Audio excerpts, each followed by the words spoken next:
one game down, it's part, nothing you can do about that.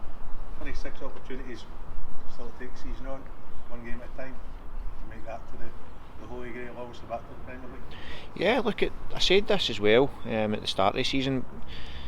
That game will not define our season. What will be how consistent we can be. Last season that was our biggest problem. We weren't consistent enough, and we went 3 or 4 times in the season. We went on runs of 3 games where we couldn't buy a win. Now that wasn't good enough for this football club in any division, let alone in this one. So we need to find the consistency, and it starts on Saturday.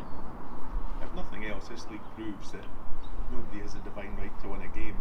So there will be sort of throughout the season when other teams that are either above or below you will win games and lose games. And how important is it to keep focused on that? That as I say, nobody's got the right to win.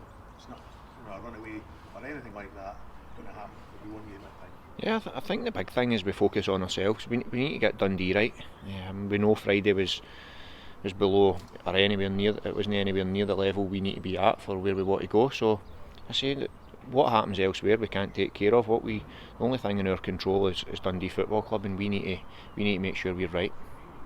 From a positive point of view, I know it must have been very difficult, but you have to look at Charlie Adams' goal and think if that's what he's doing at the start, how much more is he going to produce in a Dundee shirt this season?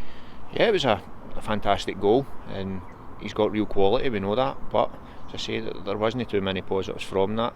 I think that the 2 goals were well worked goals, but we still lost the game, so that's the overriding thing on that. But the big focus now is Morton and getting a team on the pitch that performs to a level that is acceptable at this club, and with players like Charlie in the team, then it's going to help. Of course it is, because him, Graham Dollins, Paul McGowan, they're hugely experienced players. They've been through tough periods in their career. They've been very successful in their career as well, so we need to use that and use their experience. But as I say, everything's down to us now. We can't look back to Friday. The full focus is on Saturday now coming. Looking forward to Saturday. What are you expecting Morton to bring to the game? They'll be physical. They'll play in our half, and they're very effective at what they do. We've seen them last Saturday, and they're a good side. As I said, they had a really good run last season, and they threatened us every time we played them. So it's one we need to be up for. Well, like you said, you mentioned coming here to get experience and build up your knowledge of the game. How beneficial is it to you to have players like Charlie Adam and Graham Dorrans in the changing room with you and on the training pitch? Yeah, it's definitely important for my own career. It's good to be able to see players like that who've went really far in their careers and done very well.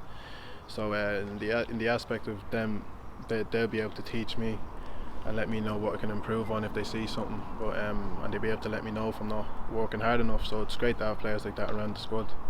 And playing for Dunfermline, you mentioned about it earlier on. Has that helped you understand a wee bit more about this league and what you're expecting with Dundee this season? Yeah, definitely. Dunfermline was a tricky spell. Obviously, I got to play 6 games and then the virus hit, but it was a good experience. The league is definitely tougher than what it's being made out to be. Obviously, nothing's guaranteed in the league really. But with this team, I'm sure if we play really well and just keep up the hard work, I'm sure we can get good results. The fans got an opportunity to see you last Friday when you came on. What can the fans expect to see from you throughout the season when you're here on? My first time, as I said, would be just to get as many goals as possible. That's my main job as a striker. But other than that, I like to not give defenders a moment's peace. I like chasing things down and being a target man for the team, being an outball. So you'll see me moving about up there quite a bit for the whole game.